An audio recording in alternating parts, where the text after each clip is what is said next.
నేను మీ Venkatesh. Welcome to our channel. Telangana రాష్ట్రం కాంగ్రెస్ ప్రభుత్వం వచ్చిన తర్వాత మహిళలకు ఏ విధంగా గౌరవం ఉన్నది, నిజంగా మహిళల పట్ల ఈ ప్రజాప్రతినిధులు కానీ ఏ విధంగా ప్రవర్తిస్తున్నారన్న తీరు ఈ మధ్య కాలంలో మిస్ వరల్డ్ పోటీల్లో నిజంగా మనం చూసినాం. ఒక మహిళను ఒక మిస్ వరల్డ్ను అంటే ఒక అమ్మాయిని ఒక అందగత్తను వేధించినట్టు, లైంగికంగా వేధించిన ఒక ఆరోపణలు కూడా వచ్చిన నేపథ్యంలో ఇప్పుడు ఒక బ్రేకింగ్ న్యూస్ అందుతూ ఉన్నది. అది నిజంగా ఒక మహిళ సీఎం ఆఫీస్లో పనిచేసే ఒక జర్నలిస్టు ఆత్మహత్యకు పాల్పడ్డదట. మరి ఎందుకు పాల్పడ్డది, ఏం కథ అన్నది వివరాలు తెలుసుకునే ప్రయత్నం చేద్దాం. దయచేసి వీడియోని ఎక్కువ మందికి షేర్ చేసే ప్రయత్నం చేయండి. తెలంగాణలో కాంగ్రెస్ ప్రభుత్వం ఏర్పడిన తర్వాత మహిళలకు నిజంగా ఏ విధమైన భద్రత కల్పిస్తున్నదనేది కీలకంగా మనం చూస్తూ ఉన్నాం. బయట గ్రామాలలో కాదు, నియోజకవర్గాలలో కాదు, జిల్లాలలో కాదు, ఏకంగా సీఎంఓ ఆఫీస్లో పనిచేసే ఒక మహిళల పైన నిజంగా ఈ రకంగా ప్రవర్తించడం అనేది చాలా దుర్భాగ్యమైన పరిస్థితి.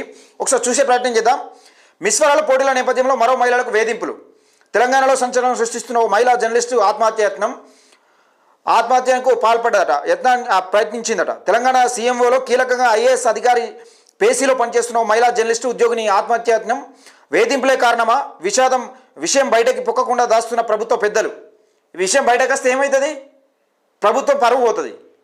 సీఎంఓ ఆఫీసులోనే మహిళా జర్నలిస్టులకు భద్రత లేదంటే తెలంగాణ రాష్ట్ర వ్యాప్తంగా ఏముంటుందని పరువు పోయే అవకాశం ఉంటుంది. కాబట్టి ప్రభుత్వ పెద్దలు దాస్తున్నట్టుగా ఆరోపణలు వస్తున్నాయి.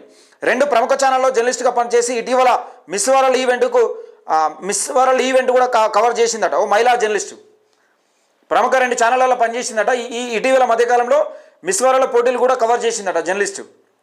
అయితే ఆ సమయంలోనే ఓ ఐఏఎస్ అధికారితో పరిచయం కాగా టూరిజం శాఖలో కాంట్రాక్టు పద్ధతిలో ఉద్యోగం ఇప్పించిన ఐఏఎస్.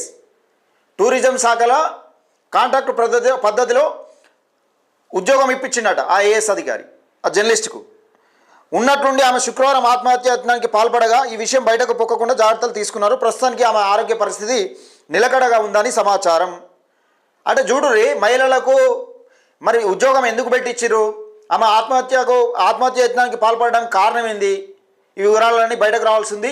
ఏదేమైనప్పటికీ కాంగ్రెస్ ప్రభుత్వం ఏర్పడ్డ తర్వాత మహిళలకు రక్షణ లేకుండా పోయిందని ప్రజలకు వస్తున్న నిజంగా కొన్ని ఆరోపణలు నిజమయ్యే రోజులు కూడా దగ్గర పడ్డాయి అనిపిస్తుంది. సీఎంఓ ఆఫీస్లో పనిచేసి ఒక మహిళా జర్నలిస్ట్కి భద్రత లేదంటే, ఒక మహిళకు భద్రత లేదంటే బయట సామాన్యులకు ఏం కల్పిస్తారు వీళ్ళు? మరి నిజాలు తెలియాల్సింది. దయచేసి వీడియోని ఎక్కువ మందికి షేర్ చేసే ప్రయత్నం చేయండి, లైక్ చేయండి, మన ఛానల్ని సబ్స్క్రైబ్ చేసుకోండి.